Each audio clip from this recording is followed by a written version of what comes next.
So, Vivian, you have grandchildren. I have two lovely granddaughters. Granddaughters. What's it like being a grandma?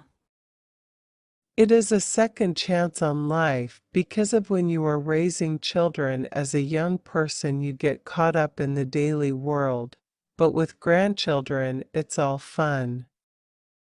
I don't have to do this, or I don't have to do that, and when I get tired I can send them home to their parents. Right, that's the best part, right? So, what else is different about being a mother versus being a grandmother? Being a mother, you are totally responsible for your child.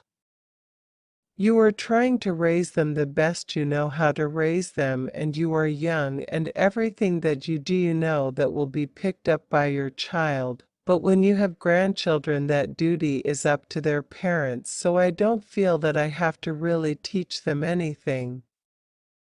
I have to continue the teaching of their parents. So, you get to do all the fun stuff now that you are a grandma. Yes, it really is fun. They take you by the hand and take you to the store and point out everything in the world that mom and dad will not give them, and it really costs you a lot of money sometimes, unless you do put your foot down and say, "No." So, being a grandma is more expensive than being a parent. Absolutely, but it's a lot more fun because at this stage of life you have a little bit more money than you had when you were raising your child. I see. That's great. Now, Daisy, do you mind me asking how old you are? I was 94 years old on November 3rd, 2024. Wow, 94. What does it feel like to be 94? It's a little inconvenient because my mind did not turn 94, but my body did, and I find it sometimes my mind follows my body too. And it's hard to be as quick as I used to be, and I always want to do more, now than I'm able to do. I can't do what I used to do when I was younger.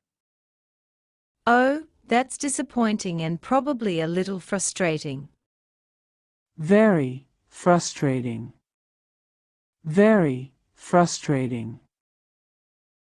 Especially when you have been active all of your life and all of a sudden things are just have slowed down to where you can't do all those running around, flying around tasks that you used to be able to do in the morning. Sometimes it takes me 2 days to get everything accomplished. Well, those are definite disadvantages to getting older. Are there any advantages? Can you give us some hope? Yes. Yes. There is hope. You have reached an age where you understand where you have been. I'm very fortunate that I lived in the 1900s. I was born in 1927.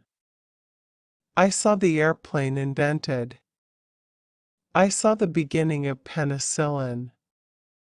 I saw the medication for polio, which stopped it in its track. I saw so many things. World War II.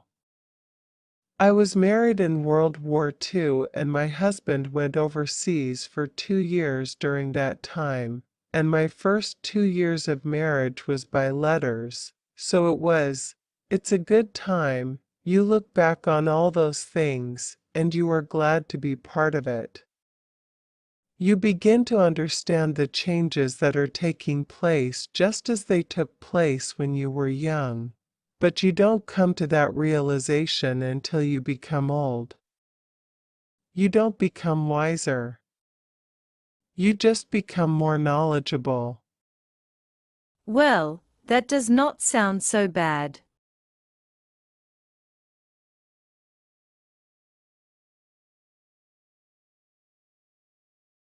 So, Monica, a minute ago we were talking about Tai Chi and about how it helps longevity, helps you live a long life.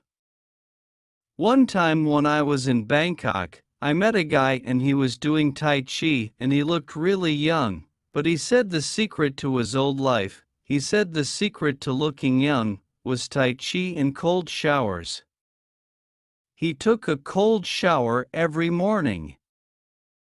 Oh, wow. Could you do that? No, I don't think I could actually. Yeah, I actually tried it for a while and I tried it for about a week and I did feel so energized and it was easy in Bangkok. 'Cause it's really warm, but I couldn't keep it up, especially not that I'm in the cold climate. There's no way.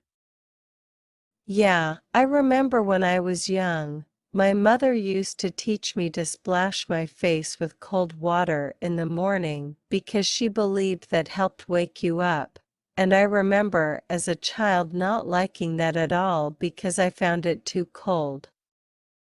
I preferred to splash my face with warm water. So, have you heard about any other secrets to having a long life? Yeah, I have heard of quite a few different secrets to having a long life. I guess one secret that a lot of different cultural groups seem to share is diet. If you take the Japanese as an example, and Japanese people do have a long life expectancy in comparison to other people from other countries. I think the Japanese eat a diet that's quite low in fat and reasonably low in salt as well.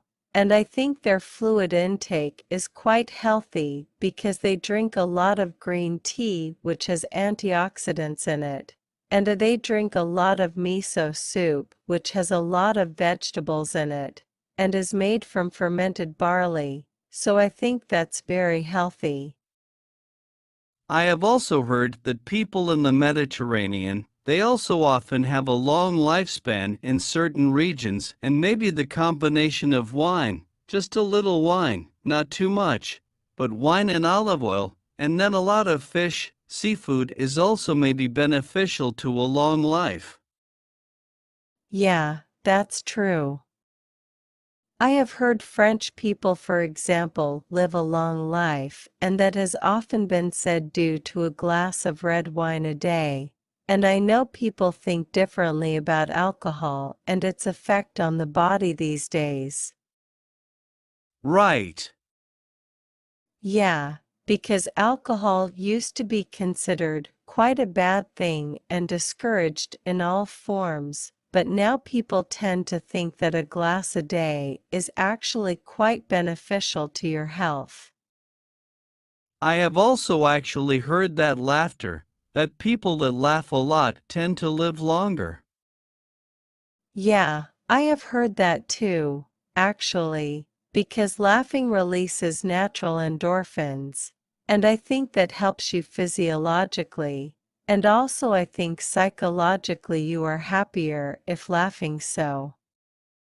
Yeah, I think that long life is related to how you are feeling, and I think a lot of it is psychological as well as physical. For example, how much you are eating and what types of food you are eating. Yeah, I guess I am kind of in the same boat, but I just don't know if I laugh that much. Maybe I am in trouble.